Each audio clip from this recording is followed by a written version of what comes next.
skilled illustrator in with me. And I'm in this odd position where I'm the skilled illustrator here, and I don't really know how that happened exactly. But that's where we're at. Joe, we had this little understand Joe and I that he would come do a drink and draw with me at some point. And I'm like, okay, we'll figure this out. And that's what tonight is. Tonight is drink and draw night. Yeah. Joe Compton is going to be drawing, and what we're going to draw is Dr. Seuss. Now, I chose Dr. Seuss actually for a legitimate reason, because he's simpler to draw once you see how to draw him. And Joe Compton may surprise himself, or this will be like the greatest train wreck ever. And either way, this is going to be fun. Yeah, right? It'll work. Yeah, exactly.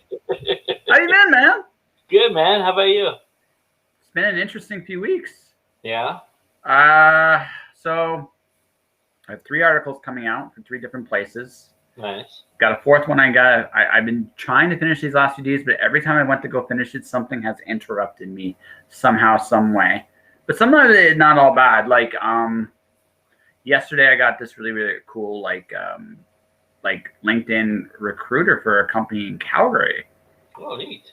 I might end up living back in Calgary again, but this time I'll be corporate. I'll be corporate the whole way if it works out. Uh-oh.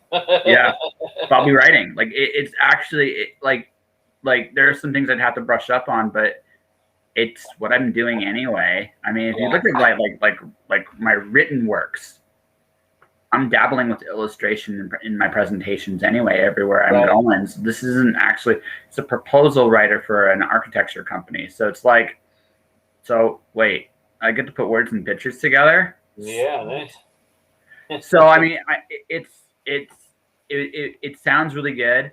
I don't know if it's gonna happen. Like it's one of those things. It's like you kind of go like, but I mean, it's always cool when a recruiter contacts you and you don't seek them. Right. That's usually a good sign. Right. So we'll kind of see where, like I said, we'll just see where it all goes.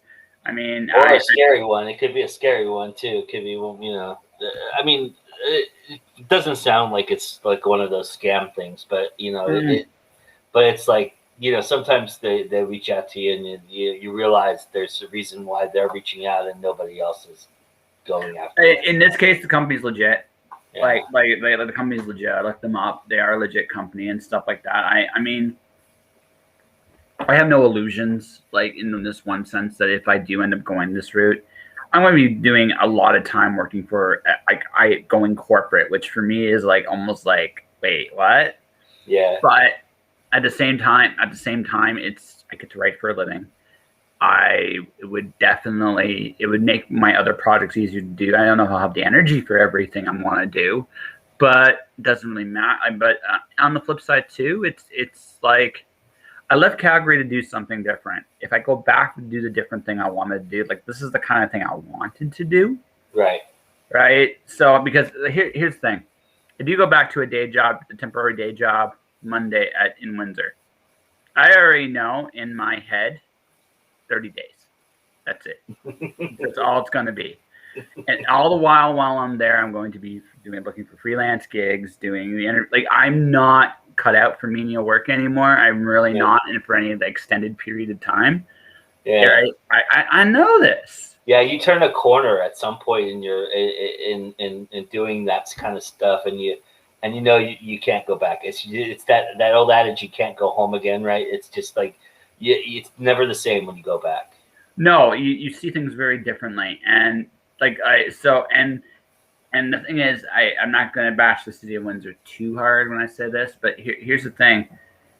I can flip a burger, I can work in a factory and make the same money. Yeah. And when you hit that point in a city,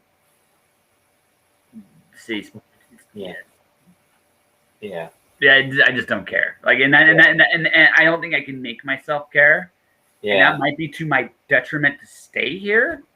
But I don't really want to stay here either. Like that's the other thing. Like all my connections are still out west. All my connections, it makes a lot of sense if I'm not traveling like I want to by early next year. It makes sense for me to go back west somewhere. Yeah. Anyway. Yeah, you've always had your heart has always been set in the west for the most part. I mean, as long as I've known you, and know about you and stories you've told me and the life lessons you've learned. It's always been in the western part of this. Well, it's where I fit there better. It just I can do more. Like I could live in Toronto. I think this isn't booze, is it? No, it's not booze. No, I could live in Toronto. I think. Yeah. But but I know like deep down on the inside that it wouldn't last. It would be very much a one and done. Even with Calgary, I don't know if I'd last, but I would have a better chance there of staying there for an extended period of time. And something like this is something like and something like this would is a definite reason to go back. Right, I wouldn't be doing what I was doing there, because I wouldn't go back to Calgary either. Yeah. If I was going back to exactly what I was doing before. That makes zero sense. So it'd have to be for a different reason. It would be a significant pay raise as well, which would make that makes it a little easier to justify. It's a place I like. It's a city I enjoy, and no matter how crazy the world gets, it's like, I'd be okay there, I think. So. Yeah, Calgary's a major metropolitan city, so it suits you in that respect too. So Yeah. So that's been my week. Like, it's been kind of like this crazy, like, okay, and then I just, like I said, I finished like, we still got an article to finish, but I finished another article. It's going to get published in October. I posted another. So my audio listing is now close to closing in on 600. My YouTube, yeah. Awesome. And the other thing too is, like, my numbers on the audio have significantly jumped since June. Like, it went from like low. I honestly should be like going to everybody, hey, please be sponsored, because you're gonna like 500, like between usually 400 to 500 plays downloads a week now. It's not quite where I want it to be, but that's a significant jump up. A good jump, yeah, for sure. Jump. I mean, from what I've known of what you've done in the past, that's a real big jump from where you were before. So that's really nice. Yeah. So so it's like, like people are watching my show. I are listening to my show, and I have an Irish contingent now. I don't know how the hell that happened, but I have an Irish contingent. They like when you draw and get drunk. That's what. That's it. But you think that'd be a Canadian thing too, because Canadians drink as much as the Irish do. Oh sure, yeah. Maybe more. I can firsthand attest to that. Yes. Mm-hmm. That's right. Canadians drink. It's like, God damn, why you drink so much? Why can't you like and also, this from experience too. By and large, our beer is harder than yours. Yeah. Hits a little harder, a little different. Plus, you guys use the metric system, so it's liters and not, so it's a little different pour as well. So yes, I can remember the first time getting one of those tall glasses, and you're like, all right, this is how it's gonna go. And you had ones like, oh my god, that hit harder than I expected it to. Yeah, right. Yeah, even beers, Well, yeah. It's the mountain drunk, right? Like you're in California, flat California, and you suddenly go up a mountain, and you're like, oh, my tolerance is low. Now, if you stay I lived in Denver for 18 years, so I was used to that aspect of it. But Well, you do get away with it eventually. It does catch up to you again, because you're just used to being on the ground, man. Yeah. So, sure. So how crazy is California right now? It's not too bad. I mean, there's talk of it changing, but I mean, we've where I live has been pretty well documented that we're one of the more vaccinated counties and things of that nature. I mean, the Delta thing's running rampant right now, but LA is more in LA. LA is in more of a turmoil than northern. The rest of it's the large cities, I think, that are going to be really hit hard. I also don't think you guys are shutting down again. I do. That's not going to happen. No. I think we'll do the social distancing, masking, and the kind of maybe lower capacity kind of idea. But if that happens, but I don't even think you're going to do lower capacity. I don't. Like, I think it's hard. Again, it's like we were just talking about. once you go somewhere, it's hard to go back to that, and everybody was so tired of it. And so it's not going to work it's not going to work the same way. Like us, we're not out yet. So we're going to be going, like, unfortunately, back and forth for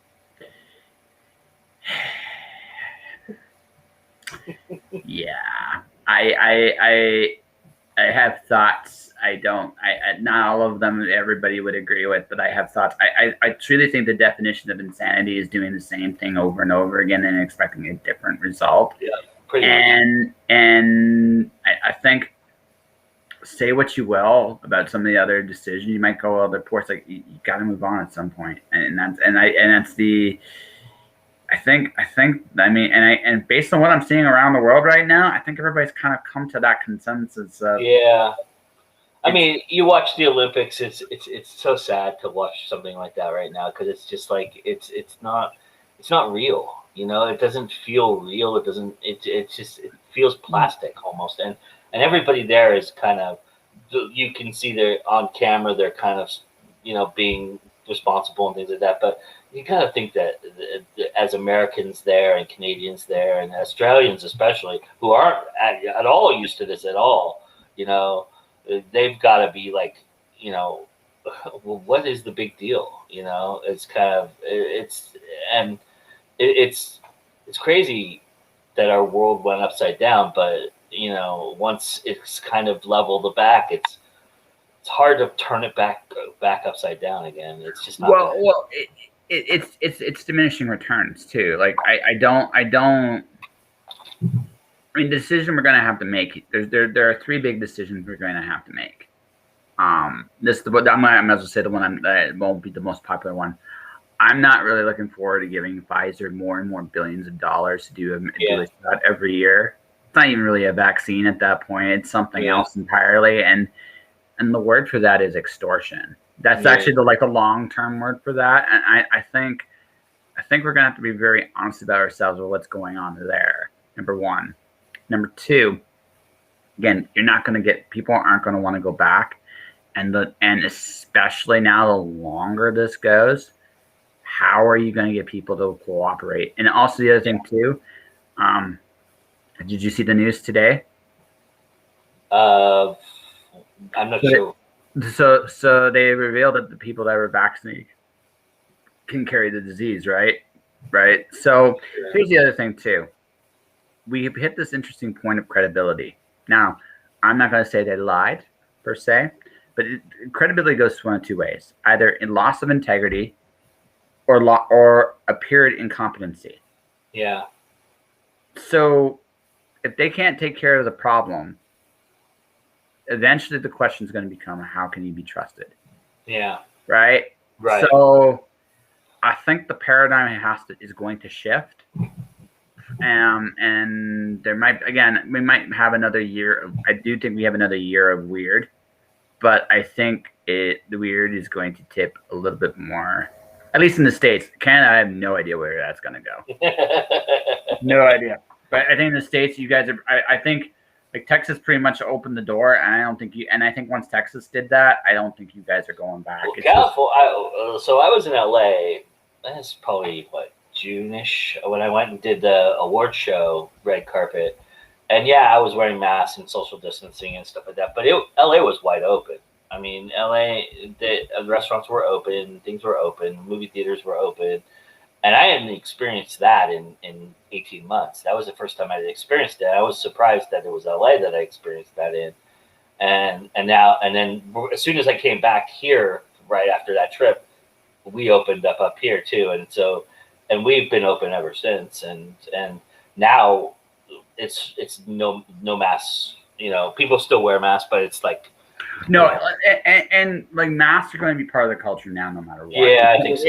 But it's not going to be the same. It's so right before the pandemic happened in Vancouver, masks were there. Yeah. Anyway, because again, a lot of people that are from other parts of the world, right, made decisions. Yeah, like, so, and that part of culture is going to be. That's going to exist going forward as well, sure. I think, right? So, and I mean, because the one extreme you labeled out. There's the other side of that extreme, which is being overcautious and being overprotected and overprepared, and there's going to be a contingency that does that as well. What's it? Well, so that when in the event of a trauma incident, there's like this is how it works. On the 100 percentiles, I'm in 110%, and then there's the other 10%. So the 10% that you're talking about, I'm not in. It's the overcautious. Like that is not me at all. Yeah, I'm more like. Well, you lived and been through some stuff, and I think anybody who's done that has a little bit of jadedness to everything. A little bit. There's a little jadedness about everything, you know. And I'm not saying that's a bad thing, or I'm not saying that's a bad trait to have. I'm just saying that's kind of how it goes, because you get to a point where fear doesn't rule your life anymore. I don't know if that's that's jadedness exactly. It's like I think it's the other way around. Like I made peace with it. Like life is fragile at the best of times. Yeah. Right. Not just now, but at the best of times. Sure. Yeah. And in that one sense, COVID changed nothing. Like nothing. All it did was make people aware of how fragile life is. Yeah. Right. So on that note, it's like, so someone like me who's already made my peace with it, it just makes me bolder, because it's just what it does for someone like me is like it makes me realize there's an urgency of time. Mm-hmm. You only have so much time in the world, and while you're here, you got to make the most of it. And that's what it comes down to for me. I'm in that 10% that the more you put me in that kind of fire, the bolder I get. I'm not trying to tempt fate per se. It's just more like it was a bad word. I apologize. That's why I need an editor when I write. I don't always say the right thing. You don't need to say the right thing, Joe. You're on my show. I don't say the right thing half the time anyway. I mean, I'm the host. Right? Ask Doris or anybody else watching, listening that's done the show. They'll tell you, I don't give a shit. I mean, that's just the honest truth. No, I know that. I know you pretty well. So yeah, I know that. I mean, it's light. You know, I got hit in the face with some life stuff this week in a couple weeks and the last couple weeks, and it's like it does make you aware, but if you're already aware, it's almost like you kind of it doesn't roll off your shoulders, but it kind of doesn't stay with you anymore, you know. It just kind of fades like ether, you know. It's just kind of and you have to acknowledge it, you have to be aware of it, but at the end of the day, it just seems trivial and stupid to think about it, you know. And what's it, right? To let it bother you and affect you, you know. Well, I mean, are you going to stay afraid forever? There comes a point in life where we can survive anything. Yeah. But is survival really enough? Yeah. And that's fun at all. well, that's just it. If there's no joy in life, it ain't what worth is it? Yeah, exactly. It's hell. So I mean, and I think it's interesting, like I said, and I think the next few years is going to be interesting to see how that pendulum shifts. And I think that's kind of what you're seeing in the Olympics is the joy is kind of taken out of it because the competition's one thing, and I think that is sparked a little bit as you see the days go by in these Olympics, you're starting to see them perk up a little bit more and stuff. But when they first came into it, the first couple of days, it was like, I mean, we had our famous gymnast pull out because she just couldn't handle it. You know, it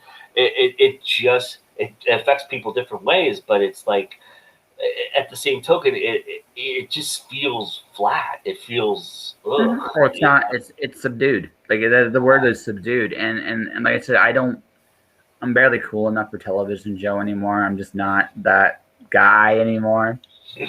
But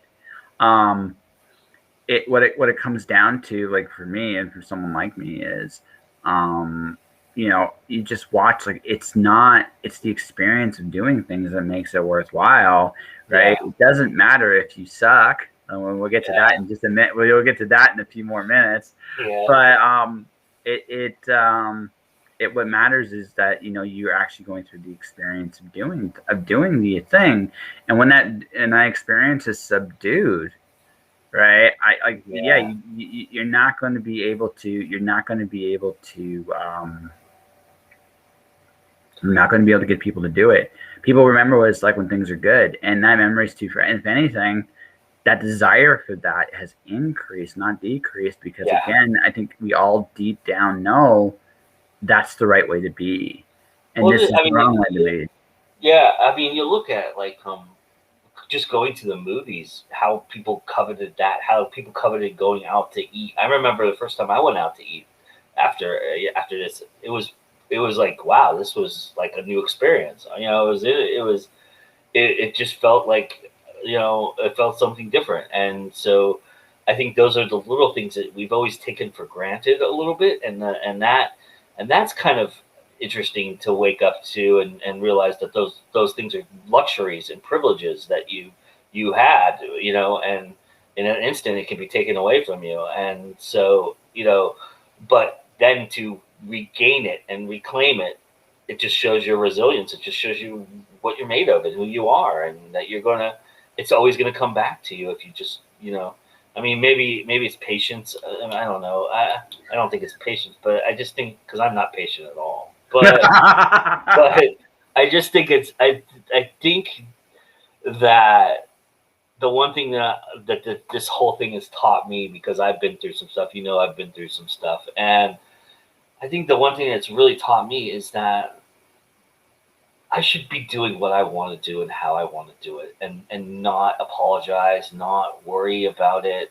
and just be me and enjoy that, because a lot of that got sucked out of me. And I'm not going to say the whole marriage thing sucked it out of me or anything like that, because that's bullshit. But I think you get complacent, you get comfortable, and then, like you said, that's when you get hit in the face real fast, and it just changes on an instant. And it just changed on an instant for me. And I didn't handle it very well at the very beginning, but I felt like I handled it a lot better than I would have 20 years ago or 15 years ago, because I've been through some stuff. And now it's just like, all right, this is like, I'm like, new lease on life. Let's live it. Let's live it to the last moment that I have. So I'll let you know. Like I've said this, we joked about this. Like, I actually made a promise with somebody, and I talked to her this week. I was going to jump out of the plane at 80, and she joined me. Yeah. So I talked to her this week, and we just caught up, because she's an old friend and someone I care about very much. She goes, "Oh God, how many more years I got before I got to get the courage to do this?" This is a woman, by the way, that used to race motorcycles. Like, she's a badass, legit badass,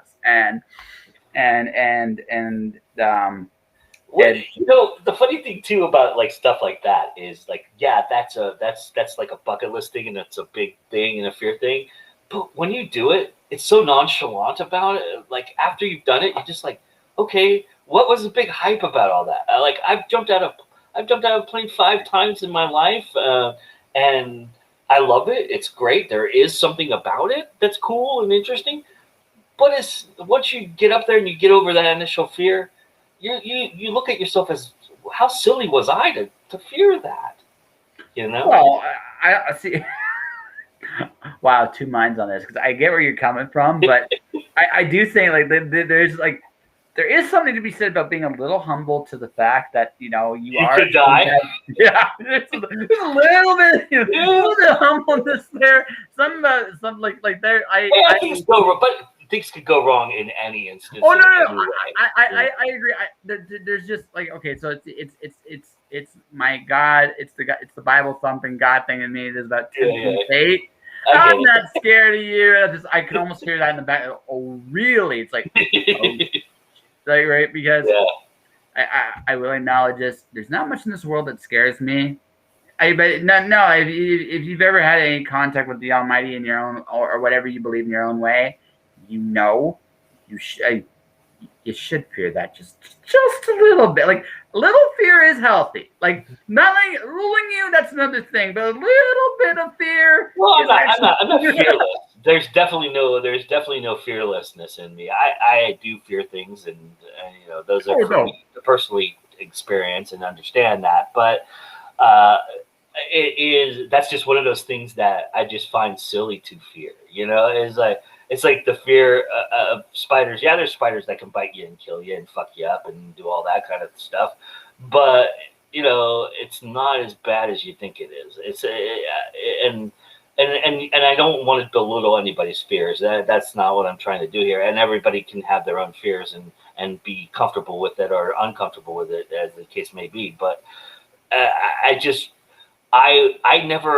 it never struck me to be fearful of that, right? And to get on the plane, I literally couldn't wait to jump out. I would literally they had to stop me the first time, because the first time you go, you get strapped to somebody. So, and I was like, and that guy was being really slow. And I felt like he was like, again, I have no patience. And that guy was like being real slow. I was like, dude, you don't have to be slow. Let's go. You want to jump? You want to barrel roll? You want to do that? Let's do all that. I want to experience this to the fullest, right?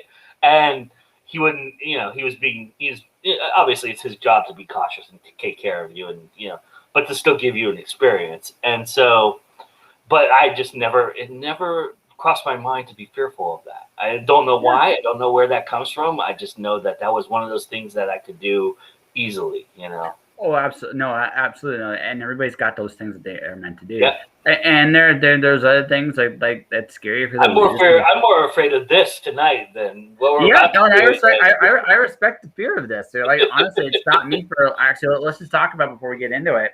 Yeah. So, this is what helped me, because I used to just do stick figures. I'm a doodler, so yeah, I know what you do. What you're talking about. So. Yeah. And then I had to decide, the big fear is, what if I suck? Like, when you break it all down, when you get all the bullshit out of your head, break it down to one thought. It's like, well, what if I suck? I have the opposite fear, actually. What if somebody can teach me how to do this and I'm actually pretty good at it? It's one more thing that I don't want to be. It's like, okay, yeah, it's cool to have things in your arsenal, but it's like, if people find out I can draw, and then people ask me to draw, I'm gonna be like, oh fuck. Yeah. See, Joe, it's called boundaries, my friend. Boundaries. Right? That's how I am, though. So well, this is what we got to work on that part of your personality. Yeah, we do. There's definitely that. Yeah. Yeah, it's okay to say no. Look, man, I'm drawing for fun. For the most part, but I'm also drawing because deep down I want to do things with it, right? So, and I think anyone that knows me knows what those things are. But I drew a comic book when I was younger. Like, I like the idea of the panels and the stories and stuff like that. But like the people look like they look like potatoes. But there's nothing wrong with potato people, dude. Listen, if your comic book is totally if you do a comic book with Mr. Potato Heads, I'm in. I'm just in. I'm totally in. I'm in. Yeah, but I've always liked it. I've always thought it was cool. It's a really great skill set. It's an amazing skill set. But because it has so many things that I don't have, which is coordination, ability to shade things and see things in different aspects. The little things like watching somebody draw a nose and really detailedly draw a nose, and when you look at it that first time, you don't see a nose, but they do, and then they're able to show it to you in steps how it got to be a nose, and then everybody sees it as a nose because it's a nose. That to me is that's magic. No, absolutely. It's magic, but it's also math, which I think is the other. Yeah. It's also it's geometry, right? So like if you really sit there and think of and this is going to be the lesson of tonight when we do tonight. I picked Dr. Seuss specifically for two reasons. One is he uses very simplistic shapes in his constructs, so he's not hard to mimic exactly. Yeah. But number two, because he's one of the most basic, most fundamental, rudimentary lessons in drawing it's one of the most rudimentary lessons of life. Like, this Mr. Network executive, he quietly just builds this giant YouTube empire, just quietly under everybody's nose. He's like, excellent. Yeah. and just kind of just doing it. And I say that, ladies and gentlemen, because any of his shows I'm going now, he's got some great shows. Definitely should check them out. Because there's some really memorable ones up there. He hosts the majority, but not all of them. Anita Stewart, who's coming on my show next month, is going to be is one. I've had some of his other Julia Allen does stuff for me. Yeah, Julia Allen, Jin. I can't remember his last name, but he does stuff for you.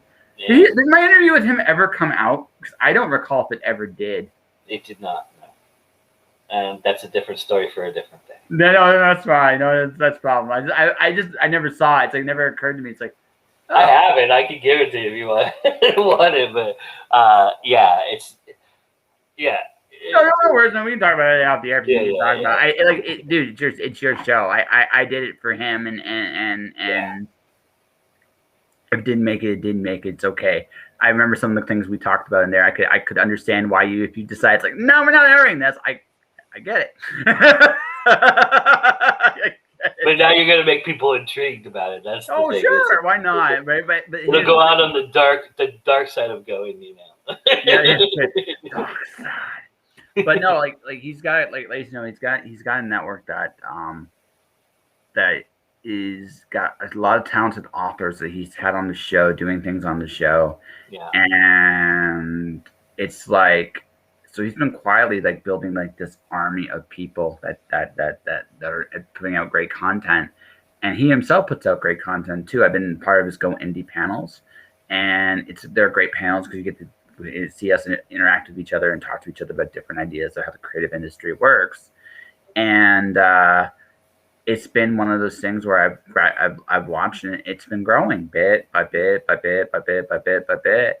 And I've also been noticing this, good sir, you've been going more and more. Well, I'm not saying you're going to ever completely undip your toes from indie books. I've noticed that you've actually been quietly just going, I really like my movie stuff. I really, really like my movie stuff. Well, that was always the idea behind it, was to do all aspects of artwork, indie film. We did a lot of comic stuff this year, which I was really happy about. You helped contribute to that quite a bit as well. Mm-hmm. And music, we really started with music. Music was where we started. And then authors caught on. And because I was doing so much author stuff at the time, that was really what took over. And movie stuff has been always, that's the deepest passion of mine. That's who I am, and to the core, if you really broke it down. And so I've always been wanting to be involved in the industry somehow, some way. And this has been a great way to do that. And I've found some really great avenues and some great people to talk to about it. And it's been, I've always had that element there. It's just kind of been underlying over the author stuff, because a lot of what we do is author centered. Oh, absolutely. But that's okay. Look, this thing, this as well as anybody out there who does these things. This thing takes a life on its own. You can't control how it breathes. You can't control how it lives, and you just either go with it or you stop it, and you kill it. That's the only two options you have. If you don't, you're being disingenuous, and everybody will see that, and it will kill itself.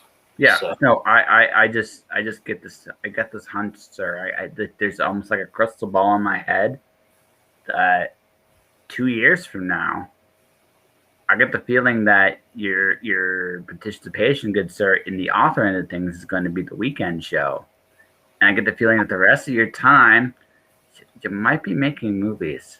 I actually think probably a good thought. I feel like you got one more year of being heavy in front of the camera with some of the other author stuff you're doing. Yeah. But I feel like you're looking, and I bring this up because I may talk with this to you off the air, is there are certain other author hosts and personalities and shows that you have hands and pies of, shall we say. Yeah. You're like, it would be great if I took you from your spot and put you where I am. I got a platform for you that would be really good for you. And in return, I don't have to be in front of the camera so much. And I know you got it. And so I can go do my secret noir thriller in the back of my head, and I can just film.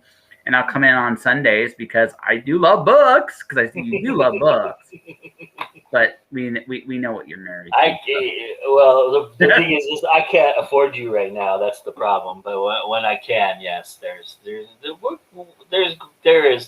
this clock working in my head for sure. Yeah, and I do want to get back to making movies again. That's something that I've always been passionate about, and something I really didn't give a good go at the first time. I really felt disingenuous about how I left it and how I, got there to begin with. So I really feel like I said, I had a new lease on life, and why not pursue the thing I want to really pursue?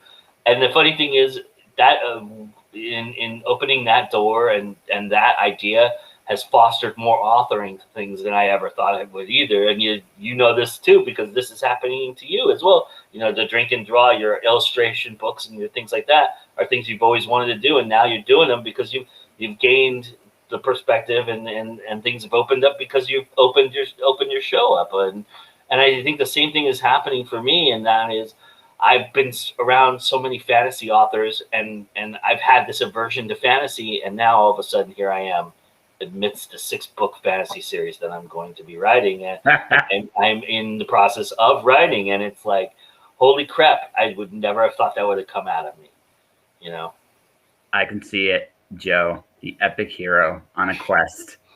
Get the orb of awesome. I gotta get you the concept. I think you dig it. So I would. And so, ladies and gentlemen, this is what's going to happen here. This is going to be the freaky, scary moment here. So, Joe, you gotta actually share. What did you choose to draw tonight? What was your? I'm gonna draw thing 1. I'm gonna go for a thing. I'm gonna go for thing 1, thing 2, but I'm gonna just do thing 1. I think it's a little ambitious to do both, so I'm just gonna do the one thing. But, okay, so hold on. Let's go. Like, do you have the picture you can show me of what you're doing? Yeah, I think I could share. I don't know how to share it here, but I do have. It is both of them, but I'm just gonna try and draw the one. Actually, this is a better. Okay. I have my own image of thing 1 and thing 2 to work with here. Ooh, that's just fun. How do I share my screen with you? So there is a button. Take a look here. Oh, there it is. Yeah. Yeah. All right, I found it. Cool. This is off of Pinterest. So there. Although I want to draw the. I think the face is the easiest part of this, but I will. Actually, his face is really, really easy. I can actually show you. Yeah, I think the hair is where I think I'm going to get challenged by that. No, actually, you know what? I figured out a secret to hair. I'll tell you what I did. So what I'm going to do is take that one off. Hold on a second here. And I'm going to try to share screen, Chrome tab. And we're going to show you what I'm doing here, folks. So, see, that was the original draw. That was the original picture I found. Yeah. So this is the thing. So it's ironic that you actually you mentioned potatoes, because honestly, the body is a giant potato. Yeah, it is a giant potato. So, folks, I don't know why I've always been. I like them. To kind of the motivation. This wasn't because I was trying to find something easy to draw or something to draw. For me, it was, you said pick my favorites, Dr. Seuss, and these two mischievous characters are my favorites. So hey, listen, you do you. Your mysterious drawings of my faves, right? So I'm here to grab stuff. So I got magic stuff here. So I got paper and pen. So I'm ready to go. Yeah, so this is the part where it's going to get awkward because I don't pretend to know what I'm doing here. So, but my drawings have gotten a lot better, I think. Oh, show you like something I did not too long ago. What do you think of that bad boy? Oh, that's awesome, man. Yeah. I'm getting good I at like this. that a lot. Wow. I'm getting good at this. Yeah.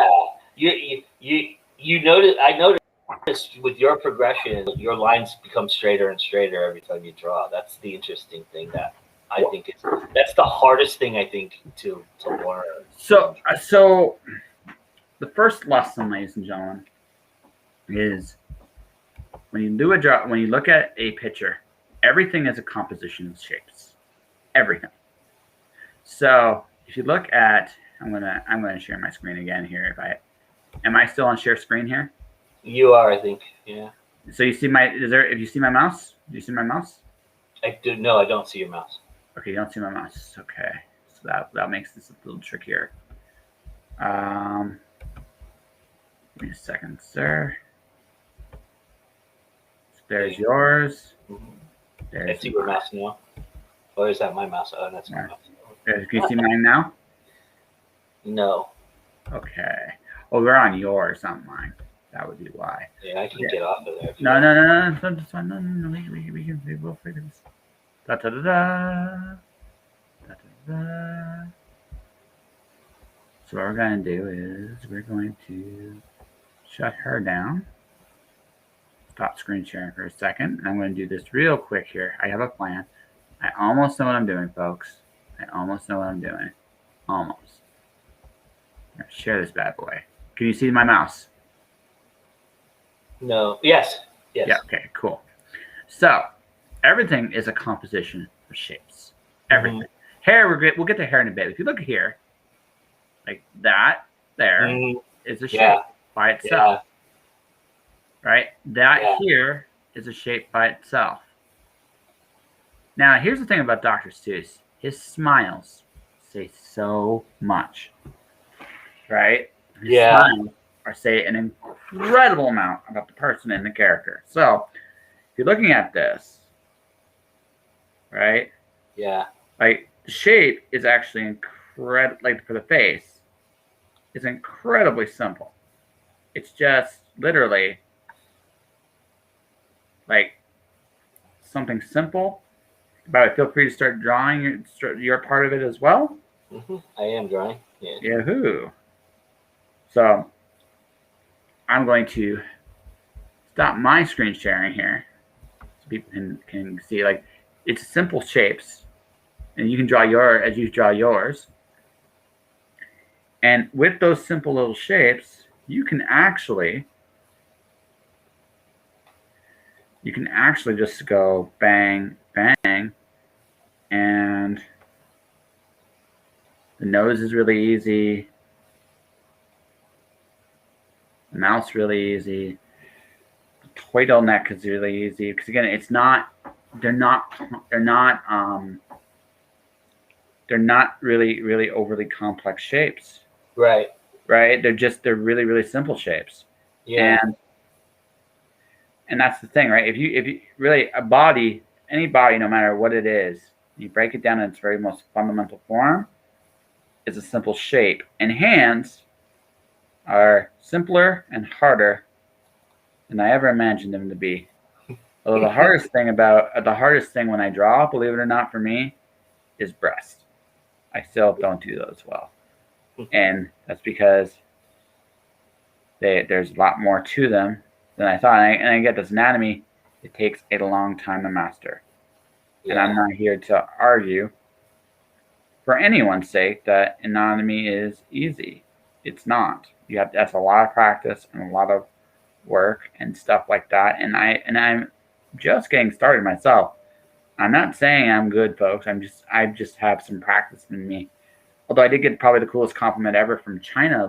I met someone on China on Instagram, and they go, "You do good drawings, like your drawings." Nice. Yeah, it took me decades to hear that as a writer. It's only taken me months to hear that as an illustrator. Like, wow. So, but I love the thing one is so. And we'll get to hair in just a second here. But the hair is actually not that hard with this bad boy either. It's just really. I'm gonna drop out for just a second. I'll be right back. No worries. And folks, don't worry, you're gonna see my thing one very, very shortly. Very, very soon. Hey, you're right, Doris. Anything trying is already a win. It's totally true. And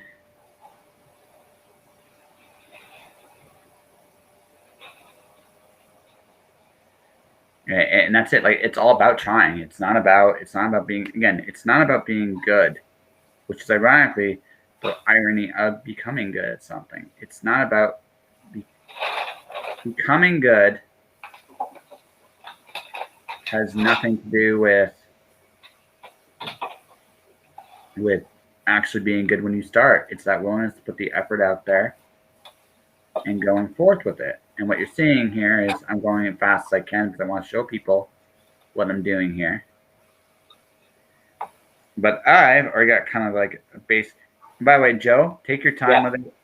This isn't a race by any stretch of the imagination. I've had months to practice. Yeah, no worries. Very, very talented people.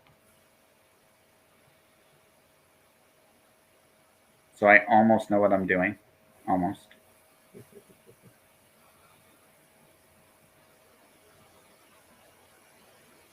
But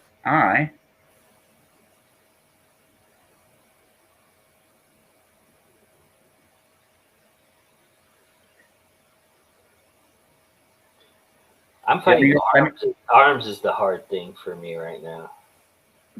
Hey, just draw 2 French fries.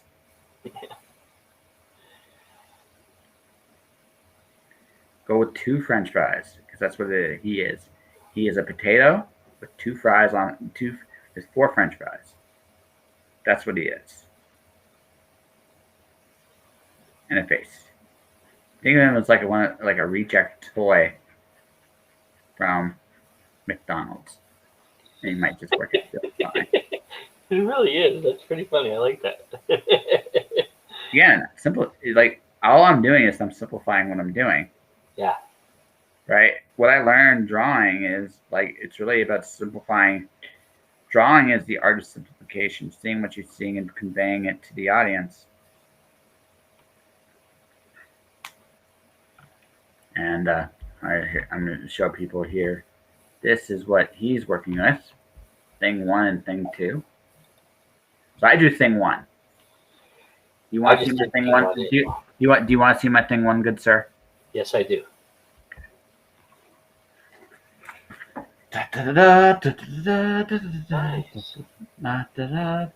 Now, it's not perfect, as you can see. Legs and proportions and muscles aren't really there. It's thing 1 without proper muscle coordination. But here, so. All right, you ready for me? I'm not just about. I want to see what you did. What you did. Da da da da da da da da da da da da da. That's not bad, sir. He's an evil chipmunk from hell. That's yeah, that left arm's a little like the plastic bandage. It's like, so he's got flipper. He's got like Miss Marvel superpowers and flipper appendages and. Yeah, I went a little too far with. I was trying to get that crook in the arm on that picture, and it just didn't work out that way. But so what do you like? So I kind of put pajamas backwards, but that's hey, that's okay. There's nothing wrong. So you can put make him thing -1. Yeah, but you're right. The face was fairly easy in that respect, and the hair actually didn't give me much of a challenge. The arms and the legs, though, I gotta work on that. But it's okay. Like look at my legs. Like I had one irregular French fry. I had another irregular French fry. It doesn't matter. The point is, you had fun, right? Yeah, totally, man. This is great. I'm so glad I've been doing this. We've been talking about it for a while. So yeah. So you want to try it again? You want to do it again? You want to try it again? Yeah. What do you want to do? You choose this time. Okay. So now I've done Mr. Grinch, so I don't need to do Mr. Grinch again. Mr. Grinch is fun, by the way. And Mr. Grinch is that one scares me a little bit. That's a little. No, he's not that hard. I swear he's not. He's only a little harder than let's take a look at something from Green Eggs and Ham, which is Oh probably yeah, one. that's my favorite Dr. Seuss book. It is it's an ingenious genius of the book. Mm-hmm. So I like that. That I like. And So it's funny because I do not eat eggs at all. So it is funny that that's kind of one of my favorites. I think it's because the rhyme is so good. So this is what I'm thinking of doing. All right. That's what I'm going to do. I'm going to try this bad boy. Everybody out there, you think I can do it? I know you can do it. Yeah, I can. I'll give it a go. Hey, listen. Just remember, simplify your shapes. Yeah. Don't try to be. This is Dr. Seuss night, ladies and gentlemen. I am teaching Joe Compton a little bit how to draw. Here's a hint. He's actually half decent at it, right? He turned thing one to kind of a chipmunk, but I think that was actually made it epic and awesome. Yeah. So I'm gonna be drawing here. I'm gonna ask Joe some interesting questions. So in a time like this, am I like on Hot Ones all of a sudden? I'm gonna draw, and then you're gonna ask me like personal questions. That's right. I'm gonna ask you like the most horrifying personal question of all. Yes, sir. All right. No, here's what I'm legit asking. So you're currently going these steps is kind of like on a bit of a hiatus right now because you wrapped up the programming for a bit. Yeah. So are you like, obviously there's a little break time with it too. Don't get me wrong. I'm sure you need that break time. But I also feel like for you that like there might be also a recharge, like not just recharge time. It's also like this might be the time when you're doing the most filming or plotting or yeah, that is correct. That is exactly what I use this time for. I mean I'm still releasing videos and stuff like that that I still have to put out there. There's a few. You mentioned Anita has a couple episodes that I need to get out, and things like that. But for the most part, I do take this time to do Joe stuff and figure out what that means and where I'm at. So that's a lot of that's why I do take this time is, I mean, as anybody would know who's creative, it's hard to stop that ever. So you don't ever stop it. But there's also some personal maintenance time. This was always the time when my wife and I would go on vacation too. So there was something about that too. And so, and then last year after the divorce, I took a weekend up around this time to go to Mount Shasta, which is something Shasta Lake I'd always wanted to do. So I took something off my bucket list and drove up there and spent the weekend there, and that was cathartic and just amazing. I was all alone, and I enjoyed every second of it, and that. So I realize quite often that you time is so vital, and that entails not doing. I mean, you could be creative, but because you're always going to be creative, but that entails you just recharging your own battery and doing something that is just like not related to anything else that you would possibly do. Yes, I totally agree with that. Wow, this has been surprisingly fun to draw so far. I'm having a real hard time with it, actually. That's okay. Do the pieces you can. Joe, when in doubt, this is my rule. When in doubt, have fun. Oh yeah. It's fun. It's definitely fun. It's just, I'm probably being a lot harder on myself than I need to be. But it's a habit creatives have that we probably should break more, to be perfectly honest with you. But totally. Yeah. That's the other thing about it. Like, I spend a lot of time. People may not know this about my shows and stuff like that, but I do spend an enormous amount of time editing them. But I do take my time. I don't let anybody dictate to me how it's going to come out. And I really, really enjoy that aspect of it. It's important to me, so I take it very seriously and do that for that reason. it was this guy's was interesting to draw. I gotta say, he was interesting. Yeah, it's a lot of shadows in this one, which is Yes. kind of unusual for Dr. Seuss, actually. I mean, he usually. I mean, he. Well, I think thing one and thing two are more of a representation of the shadowing that he does. This is a really this is more detailed than normally he gets Yep. with these kind of ideas. Yep. Green Eggs and Ham, possibly the greatest graphic novel of all time. Possibly. I've had this conversation with comic book people. Is Dr. Seuss the greatest graphic novelist of all time? He's in my top 3. It would definitely be in my top 3. There's no doubt about that. I am not quite sure I would say it's the greatest, but on top of that, I don't know that I have really. I have to say, I mean, because traditional comics are more my bag anyway. Oh, yeah. I don't know about like if you classify graphic novels, but I do think the greatest arc I've ever read, besides Spider-Man 1 to 4, which I think is the greatest arc of any origin story. That's my favorite. I'm a big Spider-Man guy, but Death of Superman, I think, is probably the best miniseries I've ever read.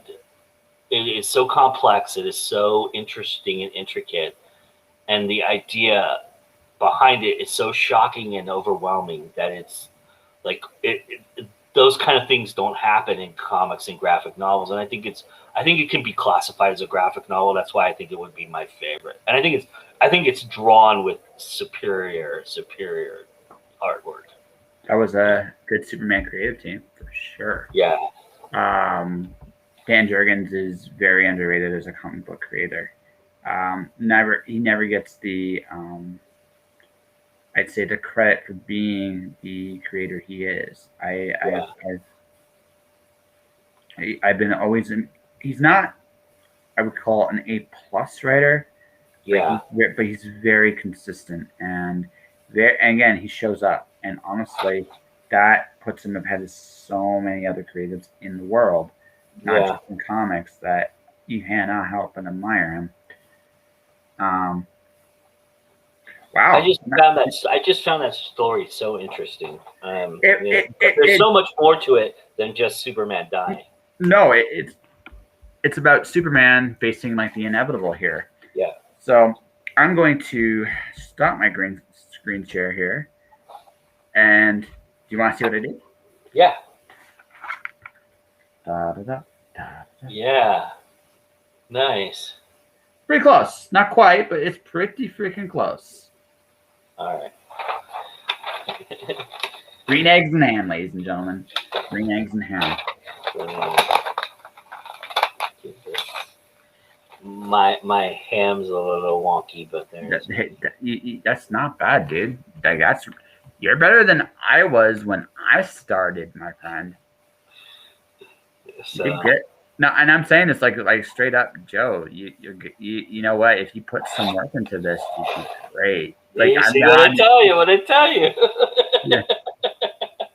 But that's see, exactly what I don't want. Joe, may I offer a humble use of your gifts? Yes. In like a way that you don't have to share with anybody else but yourself. Okay. So we talked about you doing movies, right? Yeah. Comic books are storyboards, right? Yeah. So here's my thought for you, good sir. See, one of my favorite ways of telling a story, Keith Giffen is one of my favorite comic writers. He's most known for the Justice League, like run around time of Death of Superman. He was one of the big creators for that run, for that team. Yeah. But what he would do when he would do like a script, he would actually draw like storyboards for the artist to come and see and do the script and get the idea of what, like, their thumbnails are not like full illustrations, but they get a good idea. Right. Well, for you, Mr. I'm going to look for the perfect shot for this perfect scene somewhere. So what you could do as part of your prep, you can try like when you're constructing your stories and films and stuff like that, you could actually just, if you wanted to, and this is just a little suggestion from humble old me here, is you could actually like draw them out for yourself, because actually it's great because you give it like an actor, it's like, this is what I'm thinking, you show them a picture, they're like, oh, that's cool, so they'll get where you're coming from immediately. One of the hardest things a lot of directors struggle with is, okay, I'm trying to create this perfect scene, like the scene of telling the story, and don't get me wrong, I'm not gonna make fun of the actors too much here because they actually do what they do is actually really hard. But there are some actors like, I don't get what you're trying to do here. Do you want me to do this? Do you want me to do this? Do this? You have a picture. It's like, oh my gosh, I see it. It's like, yes. Now you might still negotiate. It's like, I like this, but can I do this? And then you'll be like, maybe. What's my budget? But the idea is like for you, like personally, because movies are incredibly visual, and your talent could be used to apply to those, your incredibly visual way of doing things, Mr. Jack of all trades, can actually help you with your movies and stuff like that. And the next thing you know, you got yourself another cool tool to help you tell the best stories you can in the medium you love the most. It's not a bad thought. I've never drawn a storyboard before. We've designed them, and usually it's people trying to suck it right out of my head, and then I go, no, go here, go there. But yeah, I've never actually physically drawn it myself. I'm gonna give that a go. I have a short film that I'm probably gonna do, and so maybe that's a good place to start with. Yeah, like it'll help you. Like if nothing else, it'll tell you what you don't want to do on the film scene. It's like, hey, I got great ideas for this angle. Oh my god, it's crap. No, right? Or now do this angle. Okay, this is sexy. Yeah. Let's make it better. It'll help you with your prep, right? Yeah. And that's like. Remember something, all these skills here have a variety of different uses. Yeah. But by the way, good sir, I guess I just throw myself in the ring right now. If you do need a storyboard, you know who to call. Yeah. Truth be told, I did my first ever storyboards when I was 14. Yeah. Because what happened was I was originally in high school going to pick my own comic, and the software wasn't what it was today, but my teacher offers like, I'll get you the software to make it, but you got to storyboard it. So I spent the whole, seriously, I spent the whole class. I did this comic in 22-page comic as storyboards. They were stick figure drawings. They weren't great drawings per se at the time, but do I understand how a storyboard and a story is constructed that way? Yeah, I do. I actually legitimately do. And like I said, with what you do, you're visual, my friend. They're the same frames, the same size, the same. So everything is about conveying information. So yeah. So holy crap, I'm smarter than I thought. Damn it.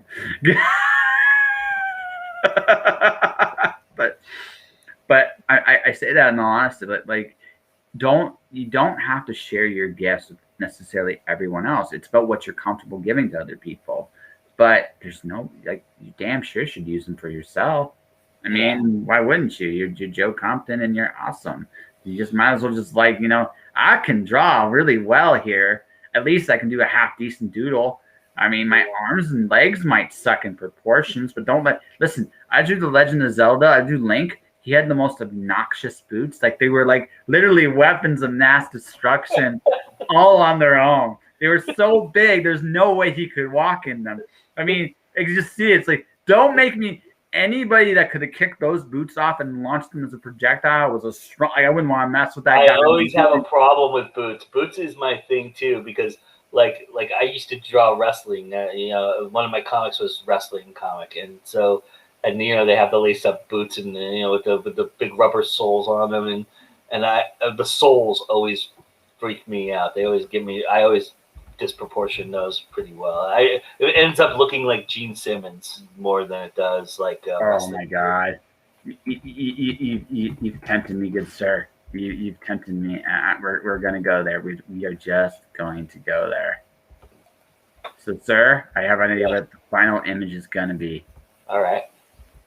It's not Dr. Seuss. Fair. Okay. Yeah. So that's a fair warning. But we're gonna go somewhere that I think both of us will at least laugh our asses off at. All right, let's do it. Okay, ready? Yep. Yep. Thank I you, knew it. thank you. I knew it. I knew that's where you were going. Of course. All right. See, brother, Yep. because we're going wrestling. Oh yeah. Yeah, we're gonna go with the Macho Man Randy Savage, brother. Oh yeah. Cup of coffee. Yeah. So All So right. This one is going to be butchered to shit. But that's listen, dude. This isn't about doing it right. This is about doing the best you can. Yep. Honestly, I'm probably ain't going to do this one right either, my good sir. I'm actually doing this in part. I mean, to challenge myself too, because I've never tried. So if I do go back to Calgary, there is a wall of Zen I had. One of them was an actual poster of the Macho Man drawn by one of my favorite artists. So Macho Man Randy Savage, Invader Zim, Pong, and a random one would be added to the list from time. That was my wall of Zen. Oh, nice. Yeah. Yeah, that's Savage would be definitely on my wall of Zen too. I think I would probably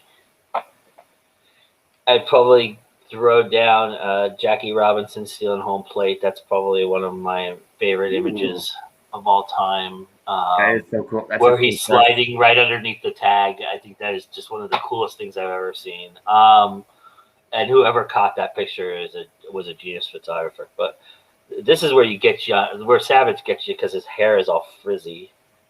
Well, no, hair. Trick with hair is don't try to get all the pieces of it. You just gotta create an impression for the hair. You don't actually have to draw the whole hair. Is actually kind of fun that way, in that right. You don't actually need to draw all of it for people to get the idea of hair. Yeah, his eyes are amazing, actually. Yeah, and it's very defined. Yeah, he is the Macho Man. Macho Madness. Oh yeah. But yeah, he's been one of my favorites for a very long time. So. You don't like he's unfortunately like an example of people not realizing how good he was. Yeah. Until he was gone. Yeah. Great storyteller. The original Mr. WrestleMania. Yeah. The best improver that WWF at the time, WWF and now WWE has ever had. He played off of anything and everyone on any level of any story. He made it his own, which you can say that a lot, but a lot of wrestlers have done a lot of great stories and stuff like that. But really, honestly, whenever Macho Man was in a storyline, Macho Man was the story in the storyline, and it takes a unique skill that hardly anybody in wrestling has ever had, and he's just one of the rare exceptions. Also, he could legitimately do it all. He could wrestle, he could talk, he could be entertaining, he could make you laugh, cry. That's the other thing, right? Is like his skill set is off the charts in terms of wrestling. I mean, he's had two of my favorite matches of all time, and he's made the guy I consider to be the most overrated wrestler of all time look like one of the best in Hulk Hogan. Him and Hulk Hogan had enormously incredible chemistry. Absolutely. No, well, actually, he had two matches with two of the most overrated, Ultimate Warrior being the other one for me. See, no one rates Ultimate Warrior as like a great wrestler. I mean, what Hogan did for the business, you can't deny, and you can't deny that he's one of the best talkers and one of the best, but his skill set in the ring was lacking. Well, it really comes down to what you think. See, I think Hogan was a good worker. I just think but a good storyteller, right? No, he's a better worker than people realize. I think here's the thing about Hogan. Okay, Hogan's job, if you really sit there and think about it, okay, like yes, his offense compared to say Macho Man's looks hokey, like really, really hokey. But Yeah. his job was to stand up for what was right. So he'd get beat up by the bad guy, whoever it was. So the bad guy, he had to make the bad guy look really good for like a good chunk of the match, and then he'd come back and he'd win, right? Yeah. So if you're gonna so Hogan did that for 10 years, and before people got tired of it. And the reality of the situation is, okay, that's a good worker, right? That's a really good worker. Now, is it like what Savage could do? No, I mean not even close. Not even close. Yeah. But that wasn't his job. Savage's job was harder. Now he had to make Hogan look good. But and if you think about all of the greatest moments in wrestling, Hogan is attached to 80% of them. Yeah. You know?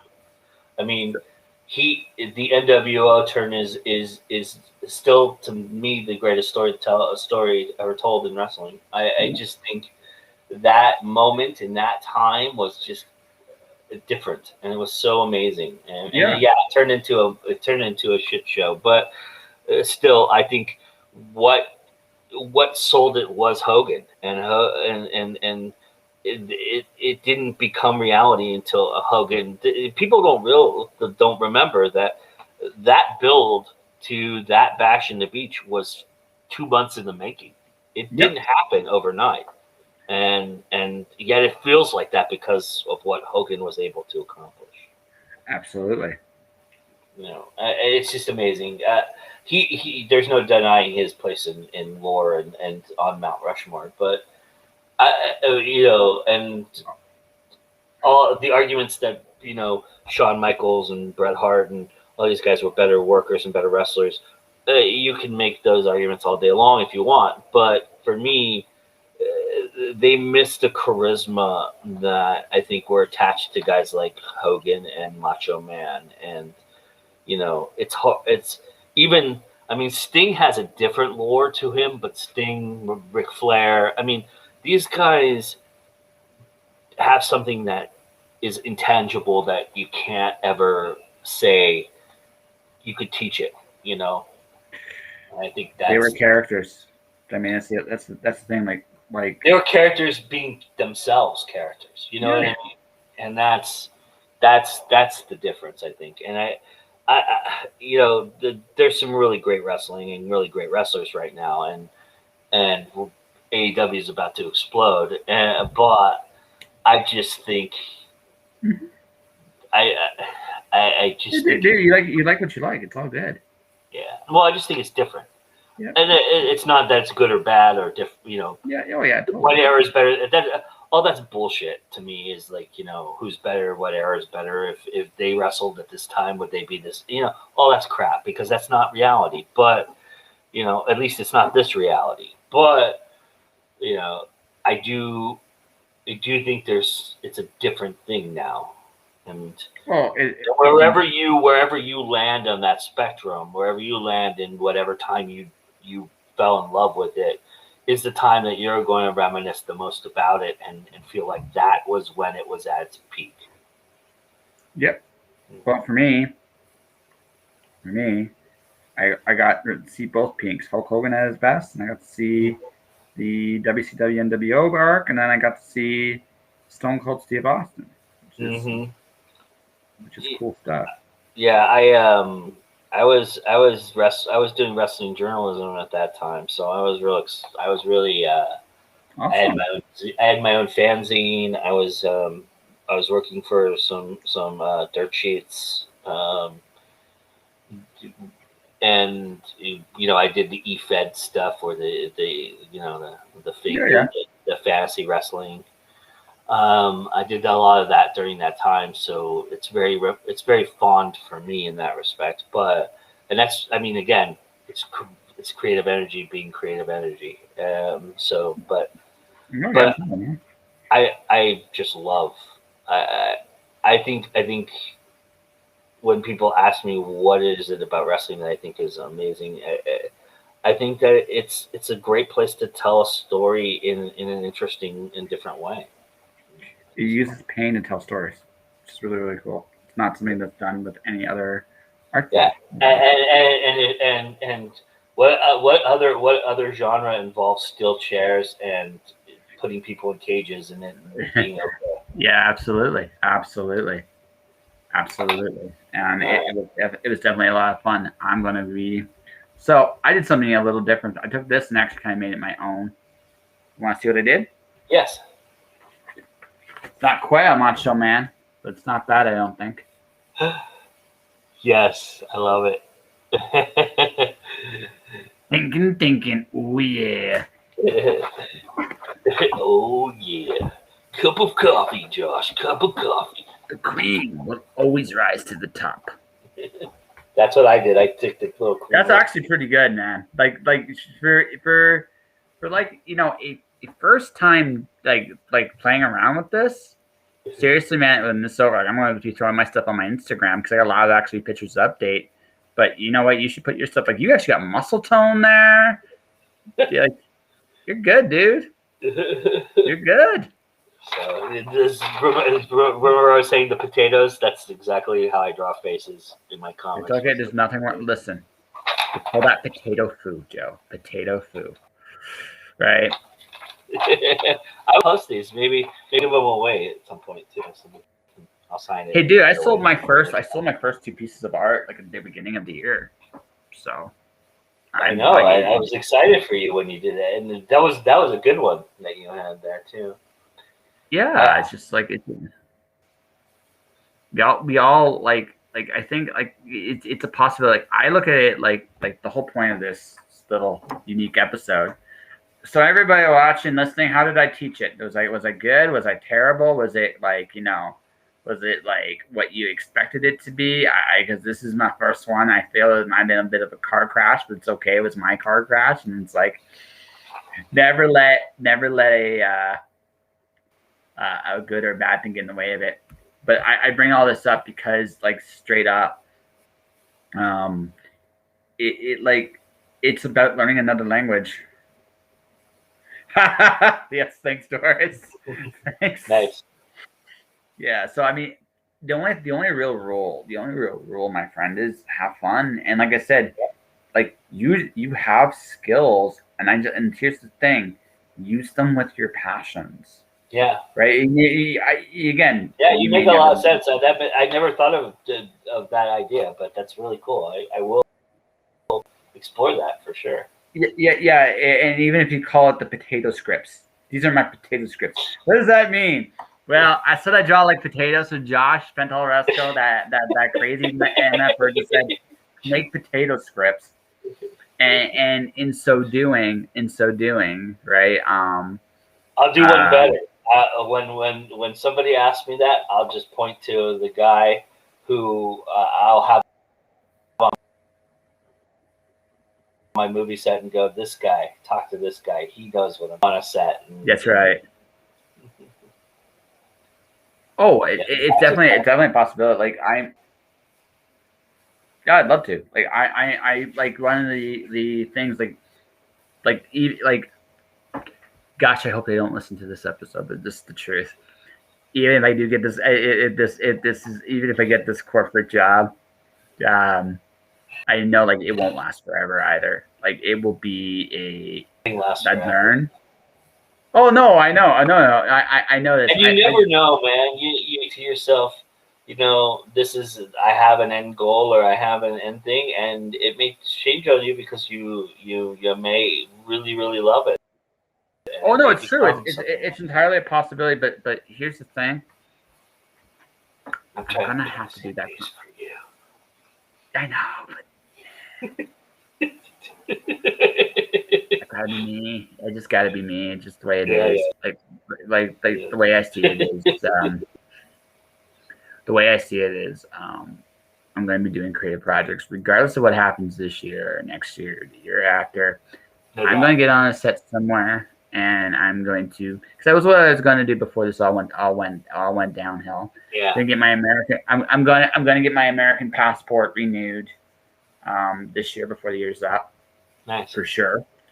And so next year, if they say Canada will never open travel again, I'll go live in the States. But let's say I get this job in Calgary. Great. You know what I'm going to be doing? I'm going to be building up my little empire still while all this is going on. And when my empire is ready to take over the world and the universe and all that other fun stuff, if plan A is I don't end up on that movie set in jail, I'll just go to Hawaii and go fish. Because what the hell, life is. Yeah, that people ask me, is my goal to be rich and famous, or is my aim this or that? And I always say the same thing. There's two things that I want in life that I think are selfish wants, and they're what do you call they're things to have, right? And that is to have a house on a beach with an infinity pool where I wake up every morning on a big deck and just drink coffee and look at the sunset, look at the sunrise, maybe go swimming, maybe enjoy the infinity pool, maybe enjoy the ocean. And whether that be San Diego, which is ultimately one of my favorite places to be, but I also love Mexico, and I wouldn't mind doing it in Mexico. I wouldn't mind either way. And once I have that to me really feels like I've accomplished something. Yeah. That's what me. Well, and everything else doesn't matter. Well, Dory, guess what? Like, if I were to there's like 3 places in the United States I would live. I joke about Hawaii, but the other 2 are probably Vegas and San Diego. Right, those would be the other 2. Yeah, it's true. She kind of has a point there, Joe. She kind of has a point. I know that's the thing. It's indulgence, right? That's what I'm saying. It's like that's the true indulgence, right? Is like, but it's more of a psychosomatic thing for me, in that the coolest thing I think about the ocean for me is that it's where land ends and water begins. And so if I'm closer to water and I never see land, that's kind of how I look at it. Is like the infinity pool just kind of, it's like that. It's like having a book jacket on a cover, right? It's like, you don't need it, have to be there, but it's kind of cool that it's there. So that's kind of Gotcha. No, I get that. I get that impression myself. Sir, good sir. I think. Gosh. Did you have fun? Did you have a lot of fun? I love this. Yes, I would love to do it again if you'd ever have me again. I love it. I really feel it. I really feel like this opened up something that I had been missing. So I really appreciate it. Oh, hey, listen. It was. I hope I taught you something. It's always great to talk to you. I mean, it's always awesome to be. Yeah, no, because I'm not doing When Worlds Collide this month. I'm actually. I am deliberately staying away from it. I know. I'm sad because. But do you blame me? I mean, do you blame everything? I think a lot of people are doing the same thing. It is again, it's interesting because I was Olympics feeling flat. This conference feels really flat. It really does. And I'm sorry, Randy, if you hear this or listen to this, but it feels a bit flat. It feels like people are tired of doing it online. Kind of idea, right? And that's why I said, like, we've kind of come to this point. Like I said this at the very beginning, there, even if they make this big giant announcement that, oh my gosh, you're going to do all, like, it's not going to happen there, but here it might. Yeah. And if it does, right? I think there's going to be there's a tipping point with this. Like and we're coming to it, and I think we're gonna I think the remainder of this year, regardless of what happens, we're gonna have to, unless people legitimately are dropping dead in the street, then all bets are off. But but if people aren't legitimately dropping dead in the street, people are going to be like, you know what, we can't keep doing this. And I think there's going to come a point, like I said, credibility is ultimately the thing. With what just came out today, it puts a real, again, Doesn't necessarily mean they were lying, but it does definitely make it to seem like they don't know what they're doing. And if they get like, there's only so many chances people are going to give it before they're going to say enough. Well, like you're to the point where people are seeking their own knowledge now, and there's certain things that are going on, and I won't get into that either. But there's certain alternatives, things that people are looking at, that smart people are looking at, because this is what smart people do. When they feel like they've been disenfranchised, when they feel like they're disingenuous, when people are being disingenuous, or their government's lying to them, but when they really feel like they've been betrayed or been told a disservice, they seek their own knowledge. And when they do that, that opens up a whole other idea and of more conversations of different things in different ways. And that's where we're at. We're at a point where if we don't eradicate this on with our lives, people are going to start to wonder why it's still around, and then people are going to have theories and things are just. It's already started as far as that goes, and I think so too. That's what I'm saying. Yeah, you're right. I think smart people are taking this over, and when that happens, this thing comes down really quick, because they had the opportunity to run point on it, and it's not working for them. So because they don't know how to do it. They just don't know how to do it. Let's be honest. When all you got's a hammer, everything's a nail. But we won't get into that too much more. Yeah, so, good sir, because this is gonna air as an audio probably in about 2-3 weeks. Yeah. What is it? So when does your new season start? Do you have anything coming up about? We actually, I don't know this. We can't necessarily talk about that, can we? Yeah. What's that? Well, that little thing. Yeah. No. We can't talk about that yet. Okay, so here's what we got to do. That's coming close, though. We're getting close to being able to talk about it, but yeah. Yeah, like I'm actually doing, like, that's actually by next weekend I'm going to have it. That's like, yeah, it's like beaming at me. I'm on top of my to-do list, and it's like, holy shit, I got to get this done. I have to actually rethink of a couple things again, because in light of what my very recent news, I was planning on doing 2 quote unquote live events on this, right? So that people can interact with me and do some stuff, because but I don't know if that's possible with everything that's about to happen to me. So I'm actually rethinking a couple things this weekend. I still want to do, I think it's necessary for at least me to do it for one. But I don't know if I need to do as many as I planned. It sucks because I love interacting with the audience, but and we're teasing people all kinds of stuff right now. People are really curious now.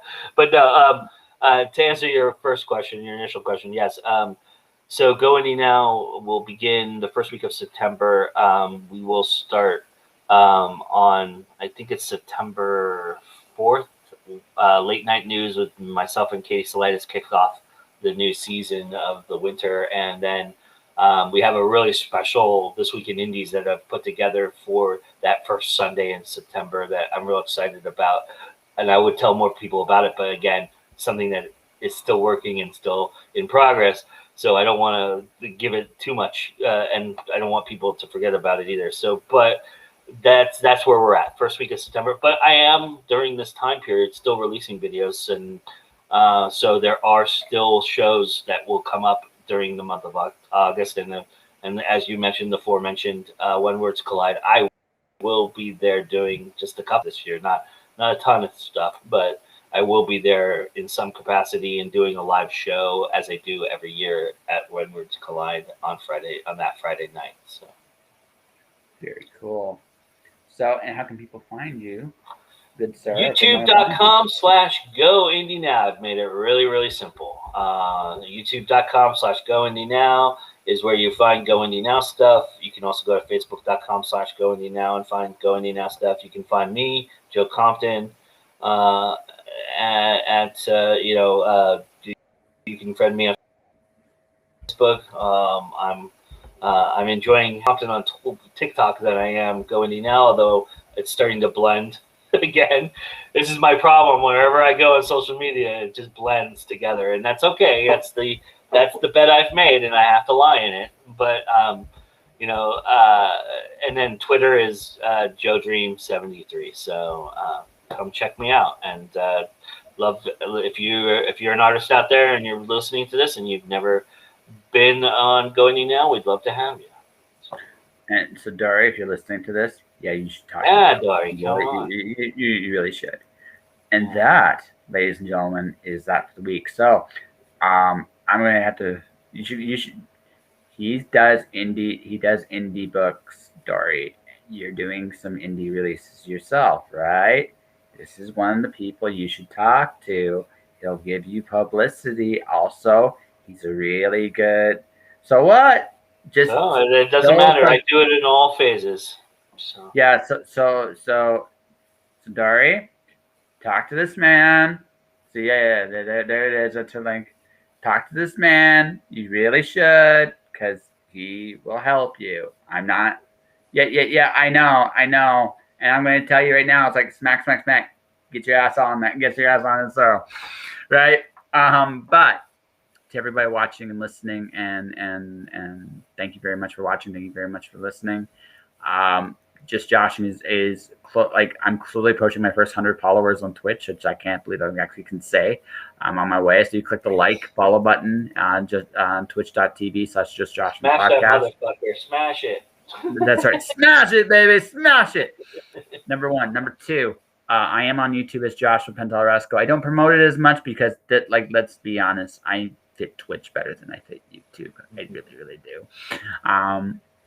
But that all said, I am out there. If you want to watch past episodes, you can definitely hit the like and subscribe. All the episodes are there, and you can definitely just watch and or listen, depending on how far back into the show you go. I can't believe I've done over 100 of these, Joe, already. Right? So, yeah. Awesome. But beyond that, Alice Zero is nominated for the Elgin Award from the Science Fiction and Fantasy Poetry Association. So that's cool. So that's available now on Amazon. Alice 1 comes out November 1st. So yeah, I'm probably going to be bugging Joe a little bit. Hey Joe, what about this? And that'll be it too. And for just to give a little spoiler for people out there, Alice Zero is one of my retro reviews I will be doing on my blog for what I do book reviews. Yes, I need to talk about this book. Okay, cool. I'm glad you enjoyed it. Wait till you read one. Right. So, but the outside of that, stay inspired, keep shining in the dark. I have 3 confirmed episodes for next week. I'm going to probably have a couple more surprises next week. I'll talk about more on that next time. But my next appearance, I'm going to mention this right now since she is in there. Check out Doris Jones, Layers of Love. I will be interviewed this Sunday, 6 p.m. Pacific time. Definitely come show up. I don't know what she's going to ask me. I'm a little terrified, but we'll definitely have a good time. And to everybody else, you guys have a great weekend.